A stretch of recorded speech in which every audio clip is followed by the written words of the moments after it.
Assalamualaikum warahmatullahi wabarakatuh. Nama saya Nur Lintang dari kelas 11 IPS 1. Pada hari ini saya akan menjelaskan tentang HAM dan hak asasi sosial budaya secara lebih mendalam. Pertama, HAM adalah hak asasi manusia yang mendasar dan utama, harus dimiliki oleh setiap manusia dan tidak boleh diambil oleh siapapun. Kedua, ada hak asasi sosial dan budaya. Hak asasi sosial dan budaya adalah hak yang berhubungan dengan masyarakat. Hak ini memberikan kebebasan kepada seseorang untuk menentukan, memilih, dan mendapatkan pendidikan, mendapatkan pengajaran, hak untuk mengembangkan budaya yang sesuai dengan bakat dan minatnya. Aturan yang mengatur tentang hak sosial dan budaya ini ada 3, yaitu pasal 31 ayat pertama, yaitu menyatakan bahwa tiap-tiap warga negara berhak mendapat pengajaran. Yang kedua ada pasal 31 ayat 2, yaitu menyatakan bahwa pemerintah mengusahakan dan menyelenggarakan satu sistem pengajaran nasional yang diatur dengan undang-undang.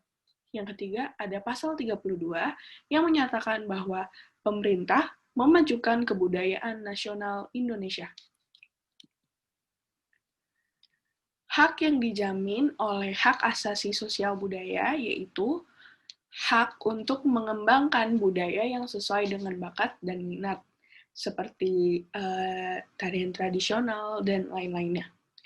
Yang kedua, ada hak mendapatkan pengajaran, hak untuk sekolah, hak untuk menuntut ilmu, dan sebagainya.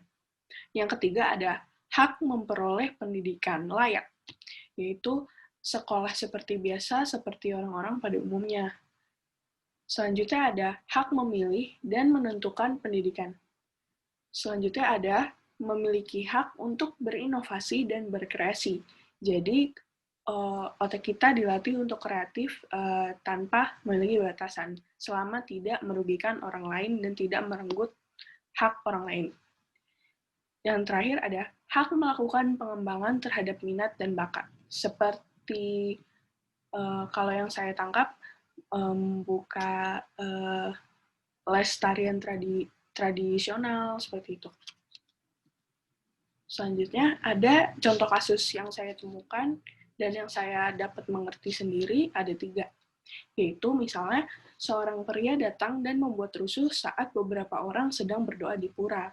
Karena di sini pria ini tidak menghargai sesama dan tidak menoleransi adanya perbedaan serta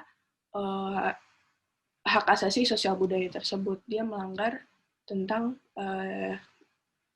kegiatan kebudayaan. Yang kedua ada seorang anak dipaksa berhenti sekolah oleh orang tua padahal masih mampu membiayai, sehingga anak tidak punya hak untuk belajar. Di sini menurut saya, kenapa saya memilih kasus yang ini? Karena yang saya dapat salah satunya adalah hak untuk mendapat pengajaran, hak untuk menjadi orang yang berilmu. Ketika seseorang dipaksa untuk berhenti mencari ilmu, otomatis seorang itu tidak mempunyai lapak untuk mendapatkan ilmu lagi. Jadi ini termasuk pelanggaran hak asasi sosial budaya. Yang ketiga, ada seseorang menjadikan ritual sebagai lelucon dan membuat beberapa golongan tersinggung. Seperti ada di Bali yang namanya ritual ngaben, yaitu membakar mayat dari orang yang sudah meninggal dan istilahnya dikremasikan untuk penghormatan kepada orang tersebut. Namun, bila ada seseorang yang menganggap itu sebagai lelucon dan membuat guyonan dari tradisi itu, menurut saya itu sudah tidak menghormati dan melanggar hak asasi sosial budaya. Ada upaya pencegahan agar hak asasi sosial budaya ini dapat berjalan dengan lancar, yaitu pertama, rasa toleransi antar suku, agama, dan tradisi. Hal yang paling pertama ini sangat penting, karena di Indonesia sendiri banyak sekali suku-suku, agama, dan tradisi yang tentunya kita tidak bisa pukul rata semua harus mengikuti salah satunya. Karena orang-orang di Indonesia ini memiliki agama dan sukunya beragam, jadi kita harus menoleransi satu sama lain. Yang kedua, ada tidak memaksakan sesuatu kepada suatu individu. Misalnya, memaksakan keyakinan, memaksakan sebuah ideologi, memaksakan pilihan, dan lain-lainnya. Dan yang ketiga, ada wajib mendapat pendidikan yang sama rata.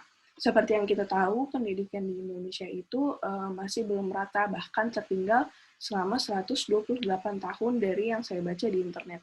Jadi, banyak anak-anak atau maupun sudah dewasa tidak mendapat pendidikan yang sama rata seperti yang mungkin saya alami sekarang.